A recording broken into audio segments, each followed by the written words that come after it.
China के साथ दुनिया के कौन से देश खड़े हैं? सिर्फ दो, नॉर्थ कोरिया और पाकिस्तान। चाइना का नक्शा याद करिए, इधर है पाकिस्तान, इधर नॉर्थ कोरिया। वो झूला झूल रहा, north Korea Pakistan, north Korea Pakistan, north Korea Pakistan, बाकी खत्म। और इन्होंने कहा बदलाव आया। तो मैं यह भी बताना चाहता हूं, जब हमारी सरकार नहीं थी, मैं आपसे पूछता हूं 2014 से पहले देश का कौन सा ऐसा क्षेत्र था धमाके नहीं होते थे? आतंकवादी हमले, चंडीगढ़ में धमाके, दिल्ली में धमाके, बंबई में धमाके, पुणे, नासिक, लखनऊ, फैजाबाद, गुवाहाटी, हैदराबाद, चेन्नई, बेंगलुरु, कौन सी ऐसी जगह थी? चलती ट्रेन में धमाके, चलती बस में धमाके, पार्क पे जाइए तो लिखा रहता था छूना नहीं धमाका हो सकता, बस अड्डे पे जाइए, रेलवे स्टेशन पे जाइए धमाका हो सकता। और उसके बाद 26/11 के हमले के 9 महीने बाद शर्म शेख में पाकिस्तान से ज्वाइंट डिक्लेरेशन करते हैं जिसमें बलूचिस्तान भी हिस्सा होता है, यानी हम मान लेते हैं कि हम उसमें इन्वॉल्व हैं। और क्या कहते हैं? आतंकवाद की घटना से शांति वार्ता प्रभावित नहीं होगी। यह शर्म शेख जुलाई 2009 9 महीने के बाद का डिक्लेरेशन है 26/11 के। और हमने क्या कहा? मोदी जी ने कहा आतंकवाद और वार्ता साथ साथ नहीं होगी। और उससे यह बदलाव आया। और हमने हासिल क्या किया? हमने हासिल वो किया जो सन 71 के समय में भी आपको सुनने में नहीं मिला होगा। ये पाकिस्तान की पार्लियामेंट में पाकिस्तान के सांसद ने कहा, पाकिस्तान के विदेश मंत्री और आर्मी चीफ का कोट करते हुए कि शाह महमूद कुरैशी साहब देन फॉरेन मिनिस्टर आए, आर्मी चीफ आए, उनके पैर कांप रहे थे। उन्होंने कहा शाम तक अभिनंदन को वापस कर दो वरना हिंदुस्तान अटैक कर देगा। ये पैर कांपते तो किसी ने भी नहीं सुने थे। और इन्होंने कहा भारत का भूगोल बदला था। कांग्रेस पार्टी ने अपना प्रस्ताव पारित करके भारत के 3 टुकड़े हुए थे, मतलब उस समय 2 ही टुकड़े थे। ये एआईसीसी के रेजोल्यूशन में पास हुआ। और मैं ईमानदारी की बात मानता हूं, नई इकोनॉमिक पॉलिसी मैं मानता हूं कांग्रेस सरकार ने शुरू की और वो एक अच्छा कदम था, मैं ईमानदारी से कह रहा हूं, जिससे देश आगे बढ़ा। मगर उस निर्णय लेने वाले प्रधानमंत्री नरसिम्हा राव जी की मृत्यु के बाद उनको एआईसीसी में उनका शव तक नहीं रखा गया। और तीसरी बात अंत में कह दूं, इन्होंने बात कही जय जवान जय किसान। बिल्कुल, लाल बहादुर शास्त्री जी ने शानदार काम किया। भारत का न्यूक्लियर प्रोग्राम एक साथ शुरू हुआ। और यह भी मैं कहना चाहता हूं, इसे सिर्फ संयोग माने या कोई रहस्य था कि लाल बहादुर शास्त्री जी और भारत के न्यूक्लियर प्रोग्राम के जनक होमी जहांगीर भाभा दोनों की मृत्यु 15 दिन के अंदर हो गई और रहस्यमय तरीके से, और दोनों में से किसी चीज की जांच नहीं हुई। तो इसलिए मैं कहना चाहता हूं, हमने जो परिवर्तन किए हैं वो गुणात्मक परिवर्तन है। अब भारत एक समृद्धशाली, मजबूत, स्वाभिमानी, गौरवशाली राष्ट्र है जिसमें इतना बित्ते भर का भी विदेशी प्रभाव नहीं। पहली बात तो व्हाट्सएप यूनिवर्सिटी का कमाल देखिए साहब, असेंबली होती है, वैल्यू एडिशन निगेटिव हो जाता है। अरे भैया, ऐसा कहीं होता है? अगर कहीं पर कोई आपको असेंबल करने को देता है तो अपना प्रोडक्ट देते हैं तो आप उस पर सर्विस चार्ज लेकर ही बेचेंगे। $1 बिलियन का हम लोगों ने एप्पल के फोन एक्सपोर्ट किए हैं असेंबल करके ही। 25% आईफोन 14 भारत में बने हैं। इसे कहते हैं व्हाट्सएप यूनिवर्सिटी या राहुल गांधी यूनिवर्सिटी, आप जो भी समझ लीजिए।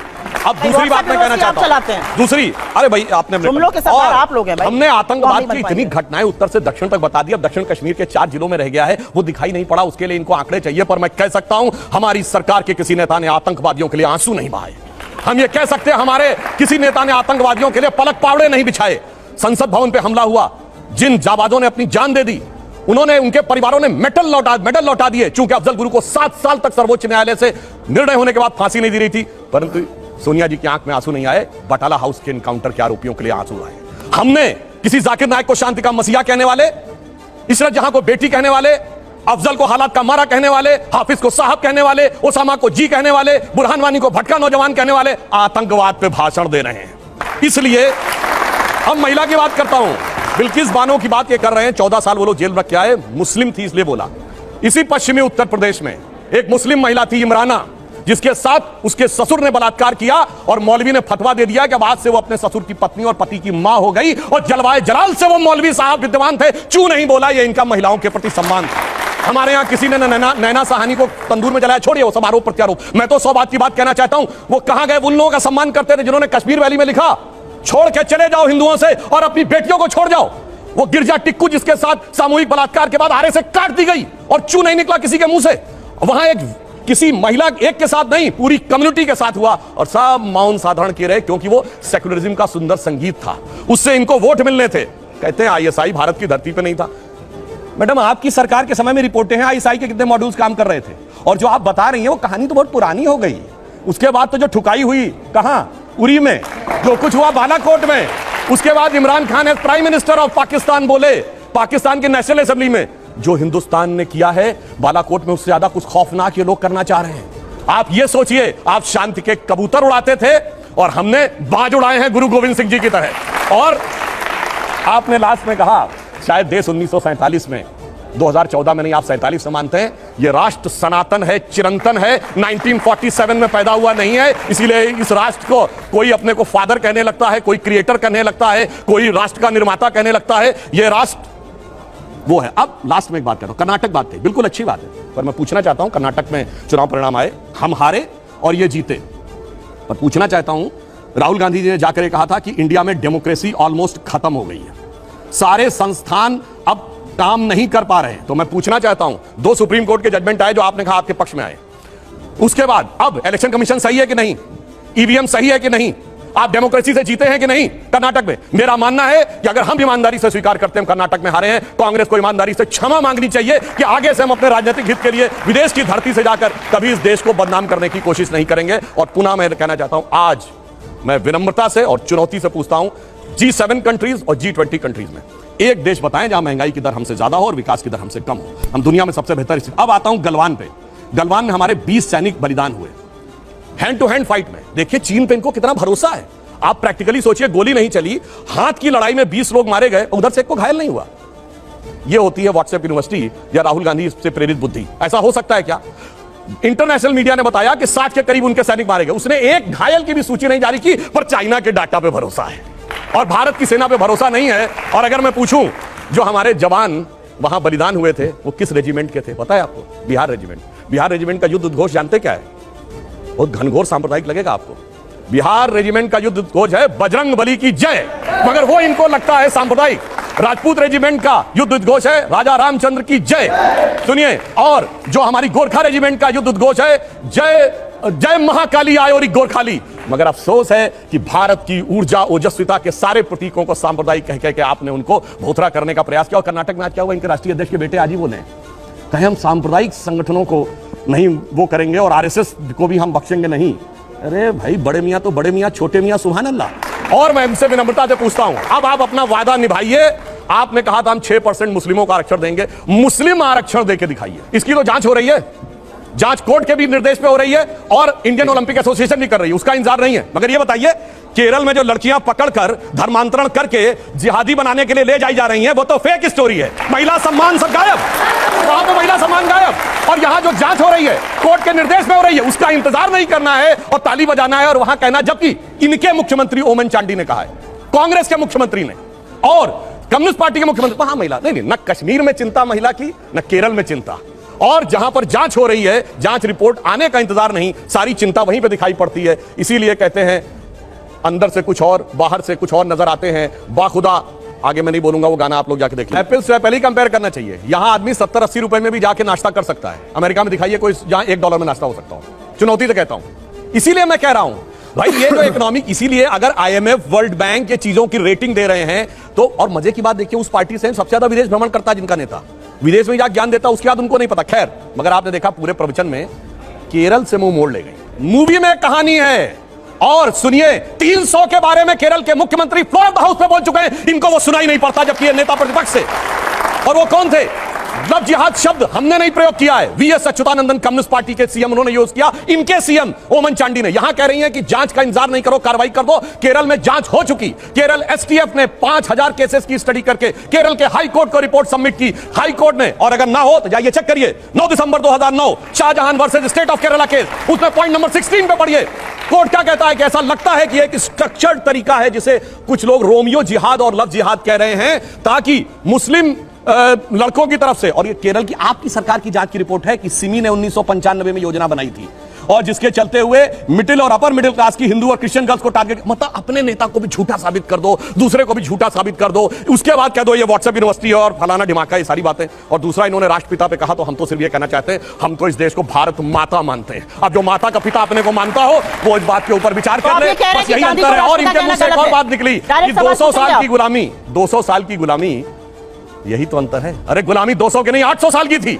अगर 200 साल की गुलामी थी, छत्रपति शिवाजी महाराज जिससे लड़ रहे थे वो संघर्ष नहीं था, महाराणा प्रताप लड़ रहे थे वो संघर्ष नहीं था, गुरु गोविंद सिंह लड़ रहे थे, यही अंतर है। इसीलिए मैंने जहां पहली बात कही थी, पहली बार एक ऐसी सत्ता आई है जिसपे विदेशी प्रभाव नहीं है। यह विदेशी प्रभाव है कि 200 साल की गुलामी में ही चलते रहते हैं। अब इन्होंने कहा राज्य हारे, हम हारे, मगर जानते क्या अंतर है? कर्नाटका में हमारा आज भी वोट शेयर 36% है। जो हमारा, हम चुनाव हारे हैं मगर हमारा vote percentage all time high है 75 साल का। और हम हिमाचल आ रहे हैं जहां हम 37,000 वोट कम है पूरी हिमाचल स्टेट में, जितने में यहां एक कॉन्स्टिट्यूंसी। मगर आप जहां हारे हैं गुजरात में 32 ऐसी थी, 32 ऐसी कॉन्स्टिट्यूंसी थी जो 47 से आज तक नहीं हारे थे, वोट परसेंटेज आधा रह गया। उत्तर प्रदेश में आज एक विधायक और एक सांसद, यानी सुनिए लगभग सभी सीटों पे जमानत जब्त। यानी आज उत्तर प्रदेश में हालत यह है गांधी परिवार के गृह राज्य में कि आज तो उतनी भी मैं नहीं है मैं खाने में जितनी हम छोड़ दिया करते थे पैमाने में। तो आप जहां हारे हैं वो बर्बादी का सबब लेके आए हैं हम जहां। और इन्होंने कहा दक्षिण का द्वार बंद हो गया। अच्छा बताइए, कर्नाटक से पहले कांग्रेस की दक्षिण के कितने राज्यों में सरकार थी? भूपति राघव राजा राम, गांधी जी का अंतिम शब्द था हे राम, जो समाधि पर आज तक लिखा है। और भगवान राम ने क्या बोला? जननी जन्मभूमिश्च स्वर्गादपि गरीयसी। यदि वो इस देश को अपनी माता मानते हैं तो आप कैसे कह रहे हैं कि उनसे राम से ऊपर उनका कोई पिता हो गया? अब दूसरी बात, चाइना के साथ दुनिया के कौन से देश खड़े? सिर्फ दो, नॉर्थ कोरिया और पाकिस्तान। चाइना का नक्शा याद करिए, इधर है पाकिस्तान, इधर नॉर्थ कोरिया। वो झूला झूल रहा, north Korea Pakistan, north Korea Pakistan, north Korea Pakistan, बाकी खत्म। और इन्होंने कहा बदलाव आया। तो मैं यह भी बताना चाहता हूं, जब हमारी सरकार नहीं थी, मैं आपसे पूछता हूं 2014 से पहले देश का कौन सा ऐसा क्षेत्र था धमाके नहीं होते थे? आतंकवादी हमले, चंडीगढ़ में धमाके, दिल्ली में धमाके, बंबई में धमाके, पुणे, नासिक, लखनऊ, फैजाबाद, गुवाहाटी, हैदराबाद, चेन्नई, बेंगलुरु, कौन सी ऐसी जगह थी? चलती ट्रेन में धमाके, चलती बस में धमाके, पार्क पे जाइए तो लिखा रहता था छूना नहीं धमाका हो सकता, बस अड्डे पे जाइए, रेलवे स्टेशन पे जाइए धमाका हो सकता। और उसके बाद 26/11 के हमले के 9 महीने बाद शर्म शेख में पाकिस्तान से ज्वाइंट डिक्लेरेशन करते हैं जिसमें बलूचिस्तान भी हिस्सा होता है। यानी हम मान लेते हैं कि हम उसमें इन्वॉल्व हैं। और क्या कहते हैं? आतंकवाद की घटना से शांति वार्ता प्रभावित नहीं होगी। यह शर्म शेख जुलाई 2009 9 महीने के बाद का डिक्लेरेशन है 26/11 के। और हमने क्या कहा? मोदी जी ने कहा आतंकवाद और वार्ता साथ साथ नहीं होगी। और उससे यह बदलाव आया। और हमने हासिल क्या किया? हमने हासिल वो किया जो सन 71 के समय में भी आपको सुनने में नहीं मिला होगा। ये पाकिस्तान की पार्लियामेंट में पाकिस्तान के सांसद ने कहा, पाकिस्तान के विदेश मंत्री और आर्मी चीफ को का कोट करते हुए कि शाह महमूद कुरैशी साहब देन फॉरेन मिनिस्टर आए, आर्मी चीफ आए, उनके पैर कांप रहे थे। उन्होंने कहा शाम तक अभिनंदन को वापस कर दो वरना हिंदुस्तान अटैक कर देगा। ये पैर कांपते तो किसी ने भी नहीं सुने थे। और इन्होंने कहा भारत का भूगोल बदला था। कांग्रेस पार्टी ने अपना प्रस्ताव पारित करके भारत के 3 टुकड़े हुए थे, मतलब उस समय 2 ही टुकड़े थे। ये एआईसीसी के रेजोल्यूशन में पास हुआ। और मैं ईमानदारी की बात मानता हूं, नई इकोनॉमिक पॉलिसी मैं मानता हूं कांग्रेस सरकार ने शुरू की और वो एक अच्छा कदम था, मैं ईमानदारी से कह रहा हूं, जिससे देश आगे बढ़ा। मगर उस निर्णय लेने वाले प्रधानमंत्री नरसिम्हा राव जी की मृत्यु के बाद उनको एआईसीसी में उनका शव तक नहीं रखा गया। और तीसरी बात अंत में कह दूं, इन्होंने बात कही जय जवान जय किसान। बिल्कुल, लाल बहादुर शास्त्री जी ने शानदार काम किया। भारत का न्यूक्लियर प्रोग्राम एक साथ शुरू हुआ। और यह भी मैं कहना चाहता हूं, इसे सिर्फ संयोग माने या कोई रहस्य था कि लाल बहादुर शास्त्री जी और भारत के न्यूक्लियर प्रोग्राम के जनक होमी जहांगीर भाभा दोनों की मृत्यु 15 दिन के अंदर हो गई और रहस्यमय तरीके से, और दोनों में से किसी चीज की जांच नहीं। तो इसलिए मैं कहना चाहता हूं, हमने जो परिवर्तन किए हैं वो गुणात्मक परिवर्तन है। अब भारत एक समृद्धशाली, मजबूत, स्वाभिमानी, गौरवशाली राष्ट्र है जिसमें इतना बित्ते भर का भी विदेशी प्रभाव नहीं। पहली बात तो व्हाट्सएप यूनिवर्सिटी का कमाल देखिए साहब, असेंबली होती है, वैल्यू एडिशन निगेटिव हो जाता है। अरे भैया ऐसा कहीं होता है? अगर कहीं पर कोई आपको असेंबल करने को देता है तो अपना प्रोडक्ट देते हैं तो आप उस पर सर्विस चार्ज लेकर ही बेचेंगे। $1 बिलियन का हम लोगों ने एप्पल के फोन एक्सपोर्ट किए हैं असेंबल करके ही। 25% आईफोन 14 भारत में बने हैं। इसे कहते हैं व्हाट्सएप यूनिवर्सिटी या राहुल गांधी यूनिवर्सिटी, आप जो भी समझ लीजिए। अब दूसरी बात मैं कहना चाहता हूं, दूसरी, अरे भाई आपने हमने आतंकवाद की इतनी घटनाएं उत्तर से दक्षिण तक बता दी। अब दक्षिण कश्मीर के 4 जिलों में रह गया है, वो दिखाई नहीं पड़ा, उसके लिए इनको आंकड़े चाहिए। पर मैं कह सकता हूं हमारी सरकार के किसी नेता ने आतंकवादियों के लिए आंसू नहीं बहाए। हम ये कह सकते हैं हमारे किसी नेता ने आतंकवादियों के लिए पलक पावड़े नहीं बिछाए। संसद भवन पे हमला हुआ, जिन जाबाजों ने अपनी जान दे दी, उन्होंने, उनके परिवारों ने मेडल लौटा दिए। चूंकि अफजल गुरु को 7 साल तक सर्वोच्च न्यायालय से निर्णय होने के बाद फांसी नहीं दी रही थी, परंतु सोनिया जी की आंख में आंसू नहीं आए, बटाला हाउस के एनकाउंटर के आरोपियों के लिए आंसू आए। हमने किसी जाकिर नायक को शांति का मसीहा कहने वाले, इशरत जहां को बेटी कहने वाले, अफजल को हालात का मारा कहने वाले, हाफिज को साहब कहने वाले, ओसामा को जी कहने वाले, बुरहान वानी को भटका नौजवान कहने वाले आतंकवाद पे भाषण दे रहे हैं। इसलिए अब महिला की बात करता हूं, बिल्किस बानो की बात ये कर रहे हैं। 14 साल वो लोग जेल में रख के आए, मुस्लिम थी इसलिए बोला। इसी पश्चिमी उत्तर प्रदेश में एक मुस्लिम महिला थी इमराना, जिसके साथ उसके ससुर ने बलात्कार किया और मौलवी ने फतवा दे दिया कि बाद से वो अपने ससुर की पत्नी और पति की मां हो गई। और जलवाए जलाल से वो मौलवी साहब विद्वान थे, चू नहीं बोला। ये इनका महिलाओं के प्रति सम्मान था। हमारे यहां किसी ने नैना साहनी को तंदूर में जलाया, छोड़िए वो सब आरोप प्रत्यारोप। मैं तो 100 बात की बात कहना चाहता हूं, वो कहां गए उन लोगों का सम्मान करते थे जिन्होंने कश्मीर वैली में लिखा छोड़ के चले जाओ हिंदुओं से और अपनी बेटियों को छोड़ जाओ। वो गिरजा टिक्कू जिसके साथ सामूहिक बलात्कार के बाद आरे से काट दी गई और चू नहीं निकला किसी के मुंह से। वहां एक किसी महिला एक के साथ नहीं, पूरी कम्युनिटी के साथ हुआ और सब मौन साधारण किए रहे, क्योंकि वो सेक्युलरिज्म का सुंदर संगीत था, उससे इनको वोट मिलने थे। कहते हैं आईएसआई भारत की धरती पे नहीं था। मैडम, आपकी सरकार के समय में रिपोर्टें हैं आईएसआई के कितने मॉड्यूल्स काम कर रहे थे, और जो आप बता रही हैं वो कहानी तो बहुत पुरानी हो गई।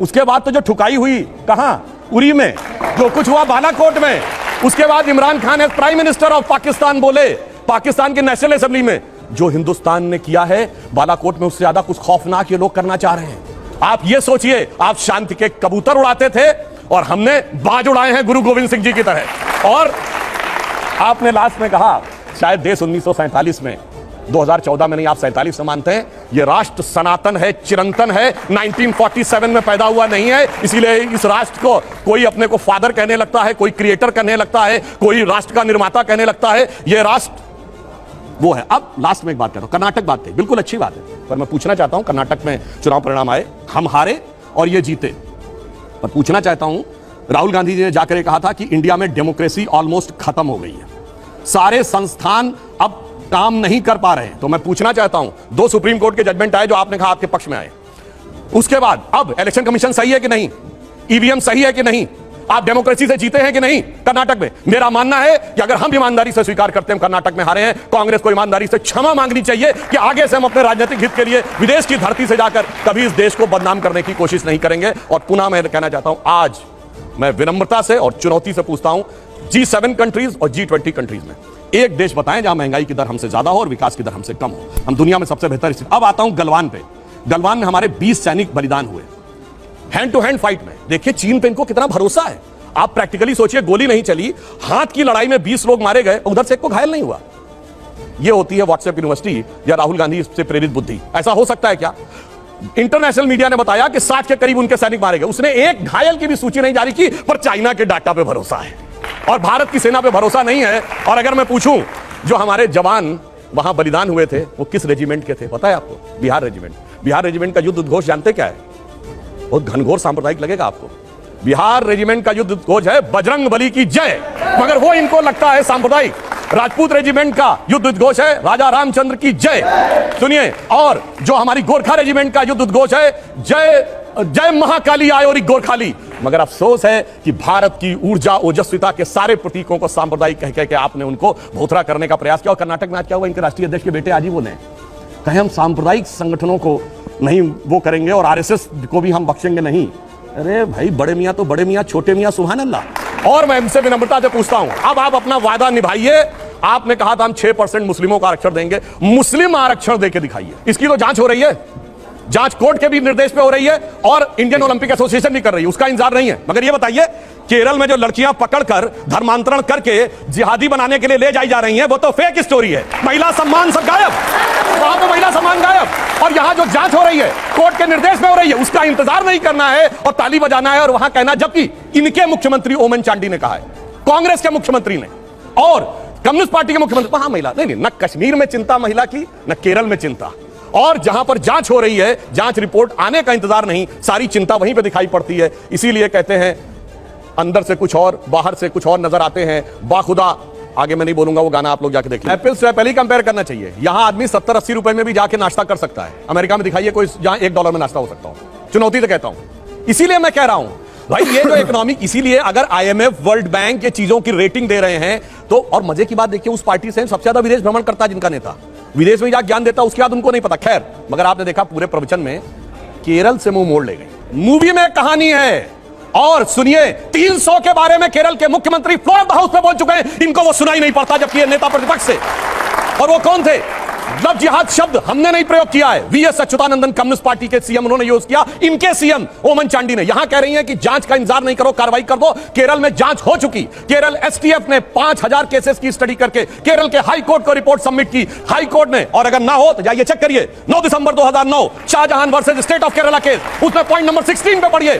कोर्ट क्या कहता है कि ऐसा लगता है कि एक स्ट्रक्चर्ड तरीका है जिसे कुछ लोग रोमियो जिहाद और लव जिहाद कह रहे हैं, ताकि मुस्लिम लड़कों की तरफ से। और ये केरल की आपकी सरकार की जांच की रिपोर्ट है कि सिमी ने 1995 में योजना बनाई थी, और जिसके चलते हुए मिडिल और अपर मिडिल क्लास की हिंदू और क्रिश्चियन गर्ल्स को टारगेट, मतलब अपने नेता को भी झूठा साबित कर दो, दूसरे को भी झूठा साबित कर दो, उसके बाद कह दो ये व्हाट्सएप यूनिवर्सिटी है और फलाना ढिमाका, ये सारी बातें। और दूसरा इन्होंने राष्ट्रपिता पे कहा, तो हम तो सिर्फ ये कहना चाहते हैं, हम तो इस देश को भारत माता मानते हैं। अब जो माता का पिता अपने को मानता हो वो इस बात के ऊपर विचार कर ले, बस यही अंतर है। और इनके मुंह से एक और बात निकली कि 200 साल की गुलामी, 200 साल की गुलामी, यही तो अंतर है। अरे गुलामी 200 की नहीं 800 साल की थी। अगर 200 साल की गुलामी थी, छत्रपति शिवाजी महाराज जिससे लड़ रहे थे वो संघर्ष नहीं था, महाराणा प्रताप लड़ रहे थे वो संघर्ष नहीं था, गुरु गोविंद सिंह लड़ रहे थे, यही अंतर है। इसीलिए मैंने जहां पहली बात कही थी, पहली बार एक ऐसी सत्ता आई है जिस पे विदेशी प्रभाव नहीं है। यह विदेशी प्रभाव है कि 200 साल की गुलामी में ही चलते रहते हैं। अब इन्होंने कहा राज्य हारे, हम हारे, मगर जानते क्या अंतर है? कर्नाटका में हमारा आज भी वोट शेयर 36% है। जो हमारा, हम चुनाव हारे हैं मगर हमारा vote percentage all time high है 75 साल का। और हम हिमाचल आ रहे हैं जहां हम 37,000 वोट कम है पूरी हिमाचल स्टेट में, जितने में यहां एक कॉन्स्टिट्यूंसी है। मगर आप जहां हारे हैं गुजरात में 32 ऐसी थी, 32 ऐसी कॉन्स्टिट्यूंसी थी जो 47 से आज तक नहीं हारे थे, वोट परसेंटेज आधा रह गया। उत्तर प्रदेश में आज एक विधायक और एक सांसद, यानी सुनिए लगभग सभी सीटों पे जमानत जब्त। यानी आज उत्तर प्रदेश में हालत यह है गांधी परिवार के गृह राज्य में कि आज तो उतनी भी मैं नहीं है मैखाने में जितनी हम छोड़ दिया करते थे पैमाने में। तो आप जहां हारे हैं वो बर्बादी का सबब लेके आए हैं हम। और इन्होंने कहा दक्षिण का द्वार बंद हो गया। अच्छा बताइए, कर्नाटक से पहले कांग्रेस की दक्षिण के कितने राज्यों में सरकार थी? भूपति राघव राजा राम, गांधी जी का अंतिम शब्द था हे राम, जो समाधि पर आज तक लिखा है। और भगवान राम ने क्या बोला? जननी जन्मभूमिश्च स्वर्गादपि गरीयसी। यदि वो इस देश को अपनी माता मानते हैं तो आप कैसे कह रहे हैं कि उनसे, राम से ऊपर उनका कोई पिता हो गया? अब दूसरी